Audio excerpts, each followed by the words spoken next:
तो जंगल में कितने दिन रहना पड़ा लक्ष्मी जी आपको, और जंगल कितने लोगों को कमांड कर रही थी आप? मेरा बहुत बड़ा रहा।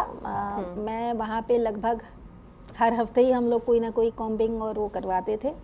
देखिए, मुखबिर का ये होता है कि जब वो आपके पास सूचना लाता है तो आपको उस पर काम करना ज़रूरी है, क्योंकि उसको ये लगा कि मैं 80 किलोमीटर दूर से आया हूँ, मैंने सूचना दी और आप नहीं गए और आपने उस पर कार्रवाई नहीं की, तो अगली बार वो नहीं आएगा।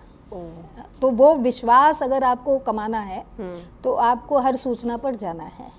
हम लोगों के बहुत सारे एम्बुश भी हुए और आमने सामने ऑपरेशंस भी चले, और उसमें जो है वो फिज़िकल, मैं आपको एक इंसिडेंट्स बताऊं कि एक हमारे सूचना मिली थी कि मुझे आज तक उस गांव का नाम याद है कि उसमें एक तत्कालीन देश का जो मोस्ट वांटेड डकैत गिरोह था, उसका राइट हैंड मैन वहाँ पे रात में रहेगा, एंड हमारे पास इंफॉर्मेशन थी।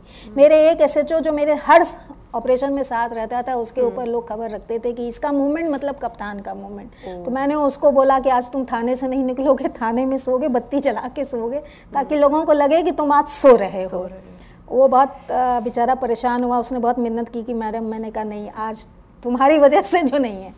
हम दूसरे स्टेट में गए, अपनी गाड़ियां हमने वहाँ छोड़ी और वहाँ से हम पैदल आए। जाड़े की रात थी और हमने 3 पहाड़ियाँ रात में तय की, चढ़े उतरे और एक पहाड़ी नदी पार की। जो हमारे संग जवान थे उन्होंने तो फट से अपना मोड़ लिया एंड नदी पार कर ली। हम लोग मोड़े नहीं, जूता नहीं खोले, सब वो भीग गया।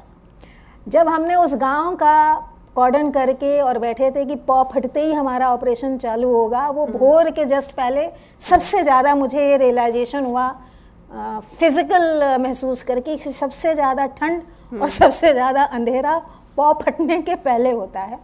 जो पानी में पैंट हमारा वर्दी का भीगा था वो जम गया, उसमें बर्फ़ जम गई, मोजों में और जूतों में बर्फ़ जम गई, और उसके बाद फिर हमने इनवेरेबली अनकंट्रोलेबली कांपना शुरू किया। तो आप समझ सकते हैं कि उस समय मेरी और अभी मुठभेड़ शुरू भी नहीं हुई है। नहीं, अभी तो ऑपरेशन होना था। तो मैं यही सोच रही थी कि ऑपरेशन शुरू होते ही ये जो इसके भेदिए आग ताप रहे हैं, वो सबसे पहले आग पर कब्जा करेंगे। But you know that is the way. और उस समय मुझे सबसे बड़ी चिंता ये नहीं थी कि हमारा ऑपरेशन सक्सेसफुल होगा कि नहीं होगा।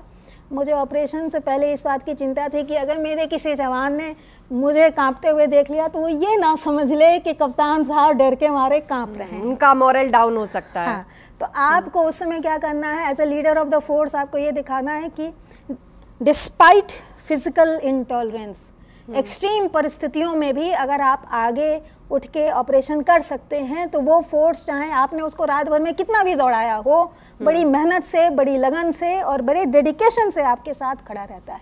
हमारा वो ऑपरेशन बहुत सक्सेसफुल हुआ था। उस डकैत गिरोह में हमारा पहला इंडेंट उस ऑपरेशन से पड़ा था। लाइव हमने हथियारों के कैचमेंट्स पकड़े थे, आमने सामने गोलियां चली थी। लोगों ने सोचा नहीं था कि खड़ी पहाड़ी चढ़ाई करके इस तरफ से भी कभी पुलिस आएगी, और उनको हमने वो दिखाया था कि नहीं, पुलिस कहीं भी और कैसे भी आ सकती है। तो मुझे वो दिन और वो ऑपरेशन कभी भूलता नहीं। तो this is just a small example. अच्छा, इस ऑपरेशन के बाद आपकी उन सीएम से मुलाकात हुई जिन्होंने आपसे पूछा था कि आपको पिस्टल चलाना आता है? मेरा ऑपरेशन ही उनके लिए काफ़ी जवाब था। आपको बहुत मुश्किल असाइनमेंट्स में डाला गया कि कोई सरकार के खिलाफ एजिटेशन हो रहा है, उसको कंट्रोल करना, 2 बच्चियों से जुड़ा केस है, उसको लेकर पब्लिक बेकाबू है, एक अलग तरह का एजिटेशन है, उसको कंट्रोल करना, तो बहुत आसान राह नहीं रही। तो ये एक चैलेंज भी है महिला ऑफिसर के लिए कि एक तो मुश्किल केस, ऊपर से महिला ऑफिसर, और ऐसी जगह जहाँ से वॉयलेंस एक्सपेक्टेड है, पब्लिक सपोर्ट नहीं कर रही है, चाहे गुस्सा सरकार को लेके है, सिस्टम को लेके है, लेकिन सबसे पहले पुलिस भुगतती है। देखिए, कोई भी अप्रिय या विभत्स घटना हो जाती है तो जनता में एक रोष आना स्वाभाविक है।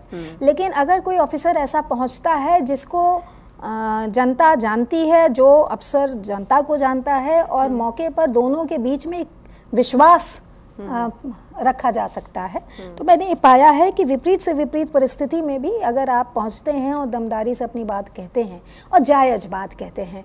हम लोग पुलिस वाले हैं, किसी क्राइम को छुपाना हमारा टारगेट नहीं है। हमारा टारगेट होता है कि जल्द से जल्द हम उस क्राइम को का अनावरण करें, लोगों को पकड़ें और उनको जेल भेजें। अगर ये विश्वास हम जनता को में पैदा करने में कामयाब हो जाते हैं तो फिर जनता हमारे साथ खड़ी हो जाती है। बहुत सारी परिस्थितियों में हमको ऐसे जगहों पर भेजा गया और वहाँ हमने यही पाया कि आपकी रेपुटेशन कैसी है जनता को वो मालूम होता है, आप जनता से कितना रोज मिलते हैं। इससे भी पब्लिक ग्रीवांस रिड्रेसल पर महिला होने का कोई फायदा होता है जब पब्लिक मिलने के लिए आती है? तो क्या महिला होने का कोई ज़्यादा ओपन अप होते हैं लोग, या महिलाएं समस्या लेके ज़्यादा आती हैं? कुछ ऐसा ऑब्जर्व किया आपने? समस्याएं लेकर आते हैं, यस, आई बिलीव। शुरू में क्या होता था कि जनता को एक्सेप्टेंस में समय लगता था, तो जनता अपनी बात पहुंचाने की बजाय अपने घर की महिला को लाना पसंद करती थी कि तुम जाओ बात कर लो। तो मैंने अपने यहाँ नियम बनाया था कि महिला की बात हम ऐसे नहीं सुनेंगे जब तक उसकी खुद की समस्या ना हो, बाकी पुरुष है तो उसको आके अपनी बात कहनी पड़ेगी। तो जब वो आपको बतौर अफसर देखना शुरू करते हैं, बतौर एक पुलिस वाला देखना समझना शुरू करते हैं, तो फिर वो बात हो जाती है। एंड यस, आई बिलीव अगर हम अपनी महिला होने की संवेदनशीलता फील्ड में ले जाते हैं तो जनता उसको एक्सेप्ट करती है और बात सुनने पर राजी होती है। और क्रिमिनल का भी तो नेटवर्क होता है, वो जानते हैं कि कौन अधिकारी कहाँ तैनात है। क्रिमिनल्स के लिए तो आपको प्रहार करना होता है, कड़ा प्रहार करना होता है। उसके लिए जीरो टॉलरेंस की हमारी नीति ऑलरेडी चल रही है, सरकार द्वारा प्रदत्त है, उसके अनुरूप हम लोग कार्रवाई कर रहे हैं। तो क्रिमिनल में तो पुलिस का डर होना चाहिए और वो लाजमी भी। ट्रांसफर भी तो हो जाते हैं कभी कभी, होते हैं।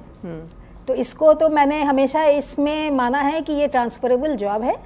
किसी भी कुर्सी पर हम लोग सब समय नहीं रहेंगे, जितने दिन भी हम रहें आपको अपनी निडरता के साथ, निर्भीकता के साथ अपने दायित्वों को देना है। आप जनता के लिए काम करने के लिए चुने गए हैं, कॉन्स्टिट्यूशनली आप जनता को रेमेडी पहुंचाने के लिए चुने गए हैं और वो काम होते रहना चाहिए। फिर ट्रांसफ़र भी हो जाए तो कोई बात नहीं, जहां भेजे जाएंगे वहीं पे ये काम कर लेंगे।